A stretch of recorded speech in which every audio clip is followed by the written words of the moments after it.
C'est énorme en fait la révolution que connaît. Alors ça fait même plus de 3 ans maintenant, ça fait plus de 4 ans. Parce on a démarré tout ça en janvier 2016 avec Isabelle Kocher à la tête de cette grande aventure. En fait, on est passé, Engie, vous le connaissez, c'est un producteur, un distributeur d'énergie. En fait, on a eu une vocation pendant des années, c'était surtout de vendre de l'énergie. Et Isabelle, en fait, a eu la géniale idée, en fait, de dire, mais plutôt que de vendre simplement de l'énergie, apprenons à nos clients, à nos consommateurs, en fait, à l'économiser, à être dans une moindre consommation, dans une consommation plus verte. Et en fait, c'est voilà tout le chemin en fait qu'on a mené depuis 4 ans. Ce qui veut dire aussi, alors pourquoi on l'a fait? Parce que en fait, on s'est dit que c'était un chemin de prospérité différent, mais dans lequel on voulait aller, à la fois par respect pour les personnes et par respect pour la planète.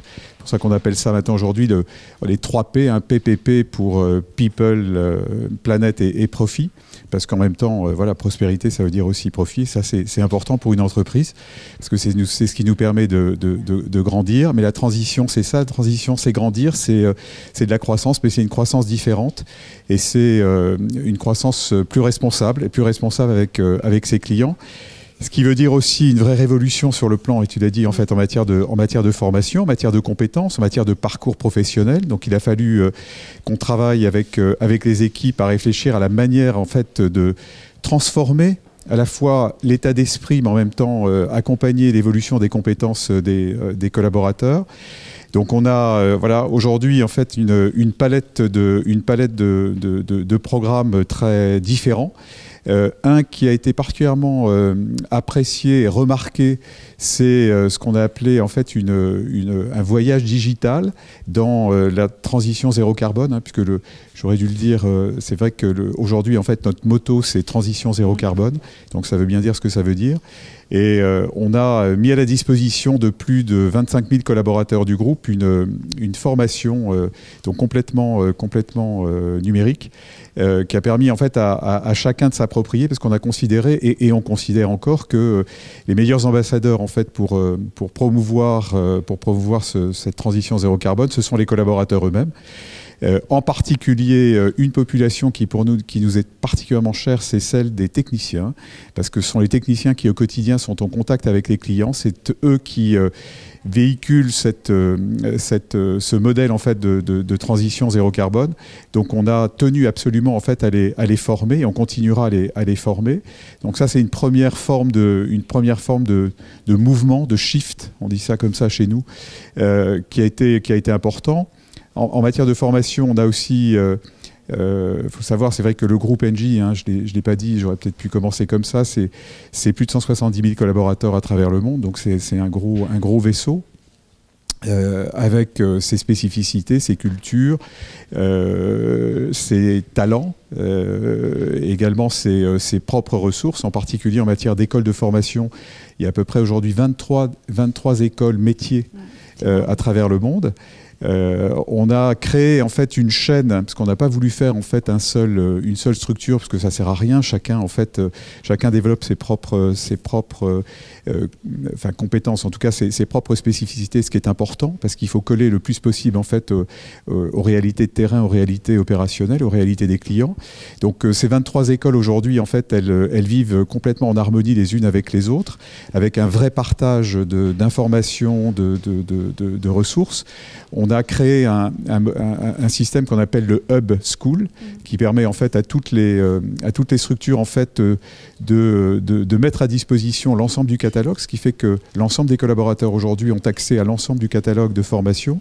Donc quand on parlait tout de suite d'adaptabilité, d'acculturation en fait sur nos nouveaux métiers, sur des parcours différents, en fait ça en fait partie, de façon à donner à chacun la possibilité d'aller s'informer, se renseigner, d'être acteur lui-même en fait de sa formation, de son parcours.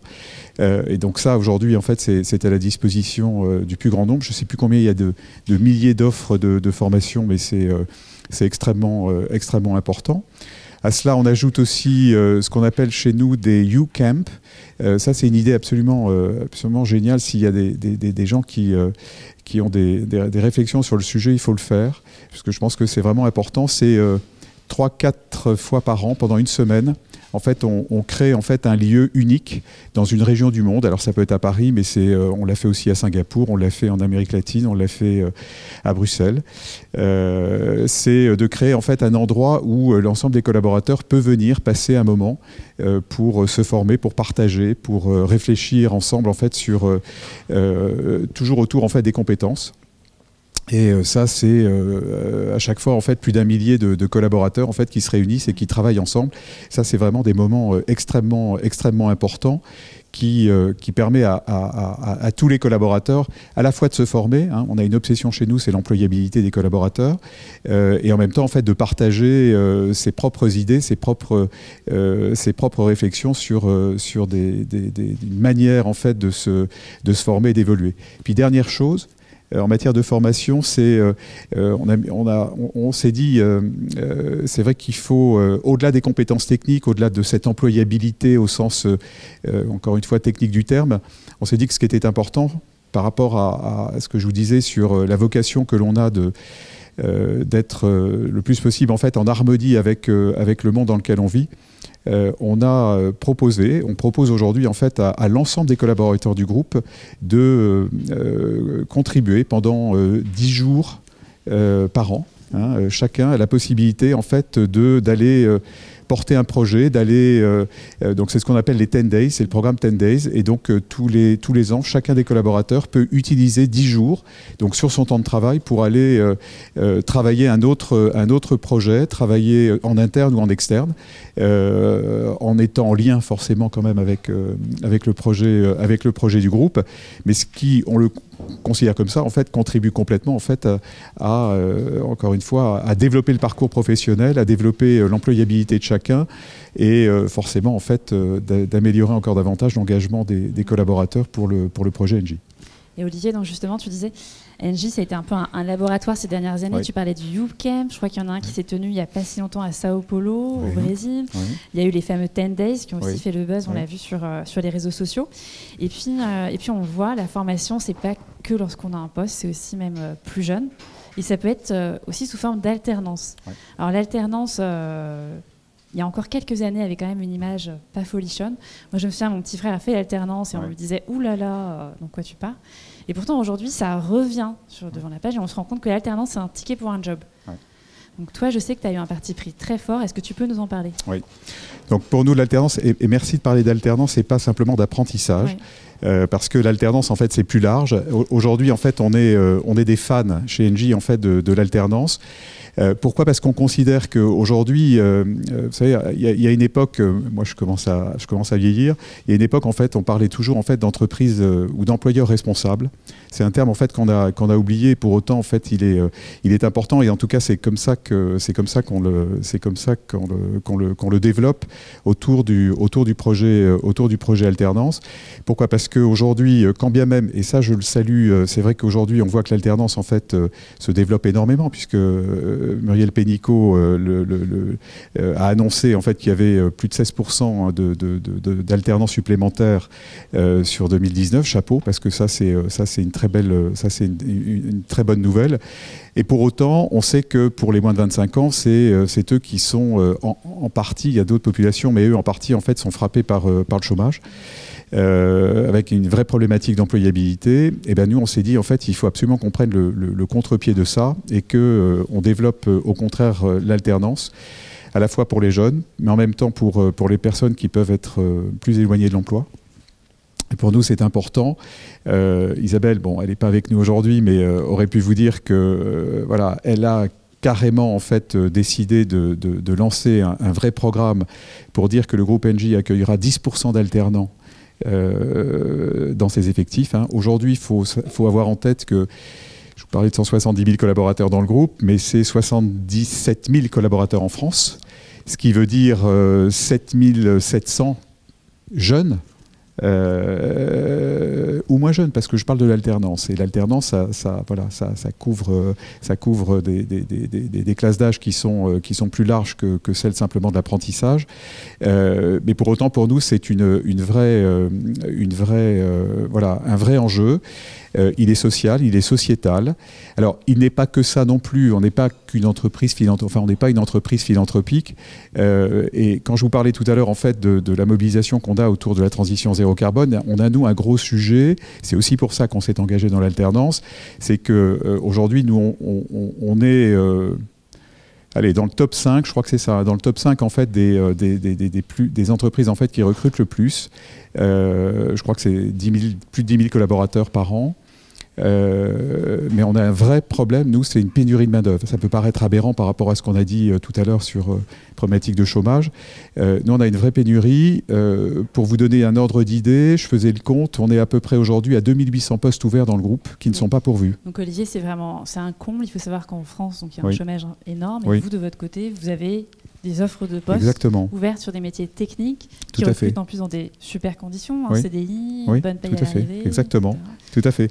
Et en fait, et c'est pour ça qu'on s'est dit, on ne va pas résoudre en fait ce problème d'emploi. Enfin, on le résout en partie avec des programmes, on a ce qu'on appelle en fait des passerelles métiers qui permettent en fait à des gens qui aujourd'hui sont éloignés de l'emploi ou qui ne connaissent pas nos métiers. On travaille avec Pôle emploi en particulier pour accueillir et sourcer des gens qui veulent venir en fait travailler chez nous avec un système de passerelle métier. Mais on s'est dit ça c'est nécessaire mais c'est pas suffisant et il faut absolument qu'on prépare l'avenir. Et c'est pour ça que je reviens en fait à l'alternance, c'est que préparer l'avenir ça veut dire avec ces 10% d'alternants et j'insiste beaucoup pour dire un alternant n'est pas un salarié comme un autre. C'est-à-dire que ça ne se substitue pas, parce qu'on l'a entendu, ça ne se substitue pas à un collaborateur aujourd'hui. On est vraiment là, nous, entreprise, en fait, pour accompagner ce jeune, en fait, pour le former le mieux possible. Mais ce qu'on espère, c'est que ce jeune, en fait, va prendre goût à la fois au métier, en fait, pour lequel il s'est formé, mais goût également, en fait, à l'entreprise et au projet qui est le nôtre. Et pour ça, en fait, lui offrir, et voilà, c'est l'objectif qu'on s'est fixé, c'est de dire que sur ces 7700 collaborateurs alternants, on puisse en retenir 50% à qui on proposera un poste en contrat à durée indéterminée pour venir grossir en fait notre vivier notre vivier en particulier de techniciens, parce que c'est là où on a une vraie carence, et on espère à travers à nouveau l'alternance pouvoir satisfaire en fait notre besoin en matière d'emploi à moyen et à long terme, c'est-à-dire que d'ici des jeunes qui rentrent aujourd'hui en alternance, on espère que d'ici 4-5 ans, ils auront été formés, ils se seront acculturés à notre environnement et deviendront des salariés à part entière. Et Olivier, justement, il y a un mot qui revient sur toutes les lèvres depuis le début de l'année, c'est celui de l'impact. Oui. Et on s'aperçoit qu'aujourd'hui, les entreprises qui n'ont pas une raison d'être, un impact fort, ne vont pas séduire les générations qui arrivent sur le marché du travail. Ça revient sur toutes les lèvres. Oui. Il y a une initiative qui est encore assez confidentielle, qui est celle de la création du collectif des entreprises engagées en faveur de l'économie inclusive. Elle avait été initiée du coup par Emmanuel Faber côté Danone, aussi par toi côté Engie. Est-ce que tu peux nous en parler un peu plus? Je sais que l'initiative est encore un peu dans l'ombre, mais tu peux nous en parler? Oui. En fait, elle est dans l'ombre, mais d'ailleurs, je peux le regretter parce que je suis ravi en fait et merci de pouvoir me donner l'occasion en fait d'en parler ce matin. Ce collectif, ça s'appelle un collectif en fait pour une économie plus inclusive. Donc, elle a vocation à servir des populations, encore une fois, qui sont éloignées de l'emploi, des populations qui sont en précarité, en grande précarité. Et ça, c'est vrai que c'est une initiative qui a été prise, alors qui remonte en fait à l'été 2018. La crise des Gilets jaunes ? Juste avant.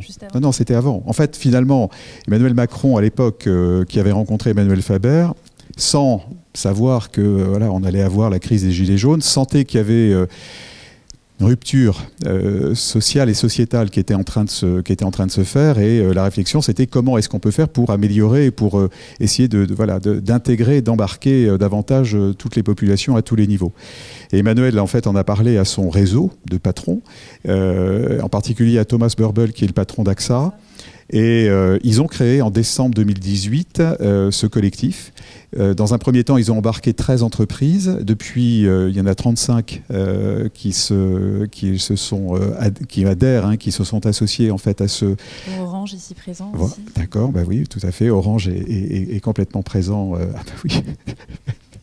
Est complètement présent. Pardon, je suis désolé. Je suis arrivé tellement vite tout à l'heure que j'ai même pas eu le temps de te saluer. On entre-gens bien. Exactement, voilà. En fait, on a démarré ça autour de 3 axes. Un axe qui était celui de la mise en place de dispositifs pour l'alternance et la formation, dont je m'occupe moi plus particulièrement. Un axe qui est également l'offre de services pour les personnes en précarité. Donc c'est en l'occurrence en fait pour l'énergie, c'est comment est-ce qu'on peut améliorer en fait, comment est-ce qu'on peut éviter la précarité énergétique en fait auprès de gens qui en ont besoin. Mais il y a d'autres sujets. Hein. Orange développe également des offres vraiment excellentes en fait auprès de ces populations. Et puis également une problématique autour des achats inclusifs sur lequel il y a un gros sujet.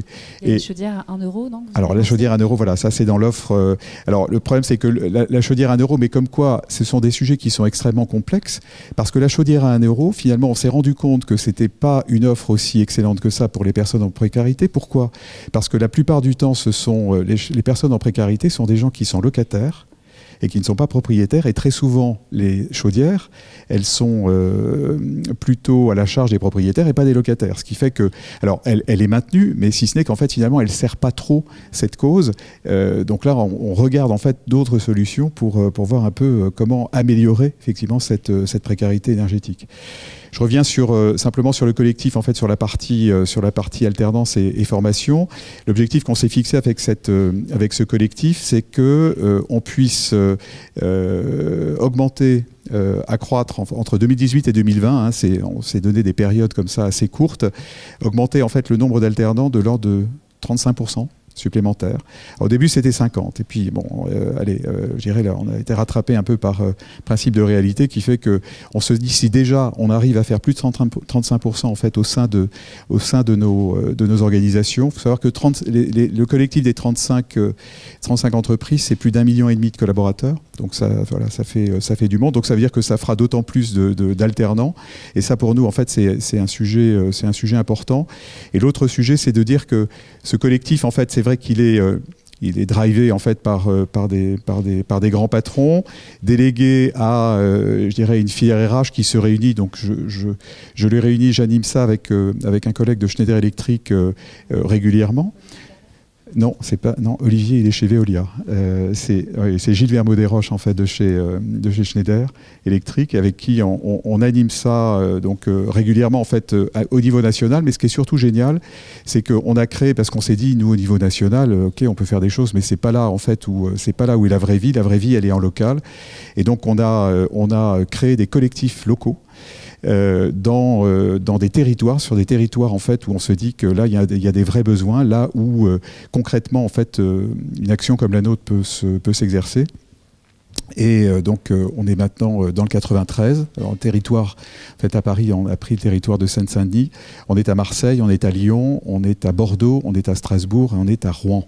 Et on est en train de développer sur l'année 2020 ça c'était les pilotes en fait sur l'année 2019, et on est en train d'en développer d'autres, de façon à mailler davantage le territoire. Parce que pour nous ce qui est important, et j'insiste là-dessus, c'est que, encore une fois en fait, le but n'est pas philanthropique, il est vraiment social et sociétal au sens, parce qu'on est convaincu que finalement, on ne pourra faire du développement qu'à partir du moment où on aura davantage d'inclusion, davantage d'aider en fait ces populations qui aujourd'hui ont besoin d'être aidées. Et on n'est pas non plus en fait en substitution de ce que fait l'État et les collectivités locales. Hein. On est complètement en partenariat, on est très complémentaires, et ça c'est extrêmement important. Et on le voit, la semaine dernière, on était encore au ministère du Travail en fait pour rencontrer en fait les responsables en fait eux en fait de la partie publique, et nous en fait voilà, comment est-ce qu'on peut aider, comment est-ce qu'on peut contribuer, et tout ça dans je dirais une démarche qui se veut vraiment d'une création de valeur qui est économique, qui est sociale, sociétale, et qui est environnementale aussi. Et bravo pour ce collectif. Je crois que maintenant, vous faites très attention aux entreprises qui peuvent les intégrer. Vous faites attention au greenwashing, au impact washing. Il faut montrer patte blanche, quoi. C'est un club privé. Non, enfin, c'est un club privé. Dès lors, enfin, j'ai cru comprendre c'est vrai que select. Alors, ça devient un peu plus sélectif. C'est-à-dire qu'on est parti de 13, c'est ce que je disais, en décembre 2018. Aujourd'hui, on est 35. C'est vrai que bon, dans ces 35, je dirais, c'est toute entreprise en fait qui se voulait adhérente avec ce souhait en fait de contribuer à l'idée d'économie inclusive. Et c'est vrai que pour certaines en fait qui sont rentrées par la grande porte, on s'est rendu compte que certains n'avaient pas forcément tout intégré. Donc là aujourd'hui simplement on demande à ce que l'ensemble des valeurs en fait que j'ai exprimées tout à l'heure soient réellement portées, parce qu'on ne peut pas non plus demander en fait aux 13 premières en fait de porter et que les autres ne portent pas. Donc voilà, on est donc sans être sélectif, on se dit aujourd'hui on va déjà vivre notre programme avec 35, et puis si tout ça fonctionne, oui, parce qu'une chose qui est importante, hein, on ne le fait pas. Ça j'insiste, ça c'est quelque chose que j'ai partagé avec Emmanuel Faber et Isabelle et Jean-Claude Tricouart, parce que Jean-Claude et Jean-Pascal est très engagé également. C'est qu'on ne se fait pas ça pour se faire plaisir ou pour communiquer. D'ailleurs c'est peut-être pour ça, et c'est pour ça d'ailleurs que ça reste confidentiel et qu'on n'en parle pas trop, parce qu'on n'a pas fait ça pour ça. Et à l'inverse, en fait, ce que l'on dit, c'est que c'est quelque chose en fait qu'on veut travailler dans la durée. Parce que pour nous, c'est important. C'est-à-dire que, on s'est fixé un objectif jusqu'en 2020, mais ce qu'on espère surtout, c'est qu'on aille au-delà et que ce collectif, en fait, devienne viral sur plusieurs années. Et c'est là où, de 35, espérons qu'on passe à 50 entreprises, voire plus, et que l'image, en fait, de l'entreprise comme étant structure accueillante, structure sociale, sociétale importante, parce que c'est vrai que dans la société française, l'image de l'entreprise n'est pas encore, est pas toujours très positive. Espérons qu'à travers ce type d'initiative, encore une fois discrète, mais efficace, on arrive à faire changer les choses. Et Olivier, tu le disais, tu l'esquissais, finalement, la France traverse aujourd'hui des crises profondes, écologiques, économiques, sociétales. Oui. Et derrière, il y a des hommes, des femmes qui s'engagent. Alors, ça peut être au travers d'actions sociales, ça peut être au travers de création de collectifs. Toi, à titre personnel, finalement, qu'est-ce qui a fait qu'aujourd'hui, tu as franchi le pas ? Je ne sais pas quelle est ton histoire. Qu'est-ce qui a fait que tu as une conviction qui fait que tu t'engages ? Une bonne question. En fait, je suis convaincu qu'aujourd'hui, en fait, on ne peut pas être homme d'entreprise et ne pas vivre l'entreprise et travailler sans que l'entreprise dans laquelle on travaille, en fait, ne ressemble pas au monde dans lequel elle évolue. Et c'est pour ça que moi, à titre personnel, en fait, j'ai besoin de m'engager auprès de populations qui aujourd'hui sont éloignées de l'emploi ou ont une difficulté en fait à être en lien avec l'entreprise, et que j'ai envie d'aller vers ces populations pour vraiment leur dire venez nous voir, venez travailler avec nous, pas forcément en tant que collaborateur direct, ça peut être aussi en fait il y a plein de moyens aujourd'hui pour travailler avec les entreprises, mais de faire en sorte que ils viennent contribuer et que nous on contribue à leur développement et leur épanouissement. Je crois que c'est vraiment ça en fait ma vocation. Merci beaucoup Olivier. Avec plaisir.